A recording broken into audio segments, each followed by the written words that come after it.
Muhammad Tan Sri dan juga Yang Berhormat Menteri. Pagi ini saya datang lewat yang Bukit Bintang baru sampai kerana hujan lebat di pusat bandar Kuala Lumpur sehingga trafik dan jalan raya seluruh Kuala Lumpur ni jadi lumpuh, paralyzed. Ini membayangkan yang Kementerian Wilayah Persekutuan ni tidak menjalankan perancangan dengan baik kerana tidak mengambil trafik tapi meluluskan semakin banyak bangunan yang berdensiti tinggi sehingga keadaan ini berlaku. Soalan saya kepada Yang Berhormat Menteri ialah, di pusat bandar Sri Petaling sudah begitu sesak jalan raya dekat situ dan ia memang tidak patut bagi Kementerian dan DBKL untuk meluluskan 2 blok servis kondominium 38 tingkat lagi. Ini memang satu perancang, ini memang satu keadaan yang menunjukkan DBKL ataupun kementerian ini tidak ada perancangan dari segi trafik dan tidak mempeduli kesesakan dan juga kepahitan penduduk yang duduk di sekitar Sri Petaling dan juga di pusat bandar Sri Petaling. Soalan saya ialah, adakah DBKL mengadakan kawalan plot ratio terhadap bangunan di pusat bandar Kuala Lumpur atau apa-apa yang pemaju mahu luluskan dengan itu saja. Macam di Selangor, sekurang-kurangnya plot ratio 4 atau 5 selalu adalah satu guideline, garis panduan kepada PBT di Selangor sebagai satu langkah untuk mengawal trafik. Yang dua ialah, selepas yang kedua dua blok servis apartmen 38 tingkat di pusat bandar Sri Petaling itu siap dibina, banyak lagi kereta akan yang pergi ke pusat bandar akan menggunakan akan menuju ke arah persimpangan Jalan Kuchai Lama dan Best Raya.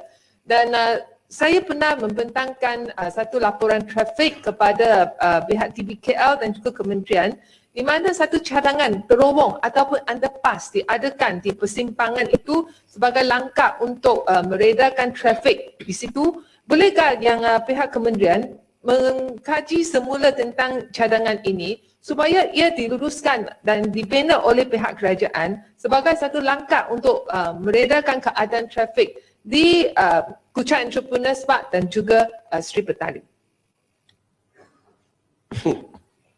Terima kasih di atas soalan tambahan daripada Yang Berhormat Seputi. Saya amat kesal bila Yang Berhormat Seputi sebut kita tidak ada buat perancangan untuk Kuala Lumpur. Untuk makluman Yang Berhormat Seputi, Yang Berhormat Seputi tahu tak data siang hari dan malam hari Kuala Lumpur, waktu kerja dan waktu bukan kerja. Begitu juga di Jalan Petaling, Jalan Raden Anum, Bagus dan sebagainya. Kerana bila waktu orang nak berjalan, takkan kita nak sekat orang-orang daripada OUG, daripada kawasan-kawasan bersekeliling menggunakan jalan raya itu. Takkan kita nak buat satu kawasan yang exclusively untuk Taman Sri Petaling. Ini tak masuk akal, Yang Berhormat.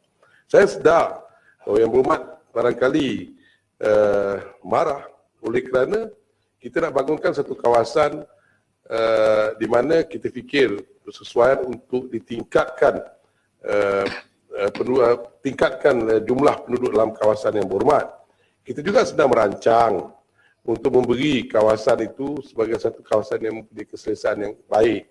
Satu, di mana pasar lama yang terletak di atas tanah yang telah kita beri ini telah kita alihkan di satu tempat yang lebih baik, di mana di bawah satu ruang yang terkawal dan lebih indah dan lebih bersih. Dan rakyat di Taman Sri Petaling tidak ada masalah kerana saya sendiri bertemu dengan rakyat. Yang bising hanya Yang Berhormat Seputi.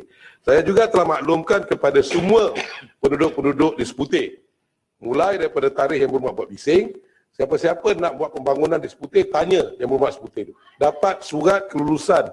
Pemaju barangkali pemaju tak mau jumpa dengan Yang Berhormat. Saya suruh pemaju jumpa. Kalau mereka jumpa dengan Yang Berhormat, kalau Yang Berhormat bagi surat, saya kata saya akan luluskan. Kalau tidak, saya tidak akan luluskan. Untuk menjawab soalan yang kedua, kita mempunyai kawasan-kawasan tertentu di mana kita sedang lihat berkenaan dengan plot ratio, units dan sebagainya. Bukan tidak ada perancangan. Yang untuk maklumat Yang Berhormat, Kuala Lumpur, perancangan Kuala Lumpur lebih baik daripada perancangan di negeri Selangor. Ini yang sebenarnya. Yang Berhormat membuat kadar perbezaan di mana Yang Berhormat kata 45 semua PBT. Takkan 45 PBT di Kuala Selangor, di PBT di kawasan-kawasan luar daripada Kuala Lumpur, luar daripada MPSJ. Kita ini merupakan bandar. Yang Berhormat mesti sedar bahawa Kuala Lumpur juga merupakan sebuah bandar di lembah. Dan bila hujan turun, yang Mak tahu valley kan? So, dengan izin, Tuan Ketua. What's going to happen in the valley? So this is the problem. Kadang-kadang kita tak sedar apa yang sedang kita hadapi. Saya percaya kalau Yang Berhormat tahu waktu-waktu puncak dan waktu-waktu tidak puncak, sudah pasti Yang Berhormat tidak akan berhadapan dengan kesesakan lalu lintas. Kebanyakan kita ini akan kata kerana kesesakan lalu lintas, aku terlambat, dengan izin. Tuan Ketua. Sebenarnya kita yang terlambat. Kalau kita tahu waktu, kita akan keluar lebih awal. Kalau kita tahu appointment kita keluar lebih awal. Kita must know how to manage our time, dengan izin. Terima kasih, Mak. Bukit Bintang. Ya, terima kasih Tan Sri untuk soalan tambahan. Memandangkan kesesakan lalu lintas di Kuala Lumpur ini, yang amat mentimbangkan warga kota di Kuala Lumpur. Saya ingin tanya Yang Berhormat Menteri, apakah langkah yang diambil oleh Kementerian seperti yang dicatatkan ada satu laporan EIA atau Traffic Impact Assessment TIA. Satu syarat yang tertentu akan diberi kepada siapa bermaju untuk memajukan tanah di kawasan Kuala Lumpur ini untuk mengelakkan kesesakan yang akan membawa kebebaan kepada warga kota di Kuala Lumpur. Minta penjelasan Yang Berhormat Menteri. Terima kasih. Terima kasih Yang Berhormat daripada Bukit Bintang. Untuk maklumat Yang Berhormat, kita juga sedang meningkatkan sistem pengangkutan awam. Seperti Yang Berhormat sendiri dapat lihat, di seluruh Kuala Lumpur kita sedang membangunkan MRT dan juga sedang meningkatkan sistem LRT dan juga monorail. Inilah salah satu cara yang difikirkan bersesuaian untuk kita mengatasi masalah lalu lintas di Kuala Lumpur. Yang Berhormat, saya pun sedar untuk yang makluman Tuan Yang Ketua. Kadang-kadang saya lihat di Kuala Lumpur ni apabila saya berjalan, toleh kiri, toleh kanan, tiap-tiap satu kenderaan, satu orang yang membawa kereta. Satu. Yang kedua, bila saya dapat lihat juga, saya lihat mereka ni selalunya kalau dalam bahasa saya, cemberut, muka dia masam, dia tidak ceria. Ini yang kita tidak mahu berlaku kerana mereka rasa stres. Kita tidak mahu warga kota stres. Saya sarankan apabila jaringan pengangkutan awam telah selesai, supaya warga kota Kuala Lumpur, warga kota keliling Kuala Lumpur ini dapat menggunakan kenderaan awam. Kita juga sedar ada kawasan-kawasan yang terputus dalam segi jaringan.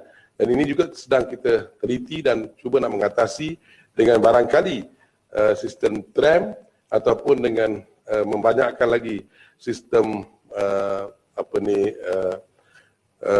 pengangkutan bas. Untuk maklumat Yang Berhormat, kita memang melihat masalah TIA, bukan kita lihat masalah TIA. Tapi Yang Berhormat mesti sedar, Kuala Lumpur ini merupakan satu bandaraya yang sedang membangun. Dan harga tanah meningkat. Dan kadang-kadang bila kita lihat harga tanah dan juga harga yang dibeli oleh pemaju, apabila kita beri plot ratio yang tidak bersesuaian, mereka tidak dapat membangunkan kawasan tersebut dan akhirnya kawasan ini akan menjadi terbengkalai dan kawasan ini akan dibiarkan begitu saja. Itulah sebab dia akan mengundang pula permasalahan seperti permasalahan membuang sampah-sampah sarap dan juga menjadikan tempat-tempat tersebut sebagai tempat-tempat perteduhan orang-orang yang mengisap dadah dan sebagainya. Jadi ini masalah yang sedang kami lihat. Saya untuk maklumat Tuan Yang Ketua, percayalah kami akan sentiasa memastikan bahawa apa perancangan yang kami buat adalah untuk keselesaan warga Kuala Lumpur. Seperti yang saya sebut untuk makluman Tuan Yang Ketua, be happy. Don't worry, wilayah persekutuan ceria selalu. Thank you. Yang berhormat Puan Rubia binti Haji Awang, Kota Samarahan. Terima kasih Tan Sri Yang Dipertua. Kuih lapis buah delima. Soalan saya nomor 5.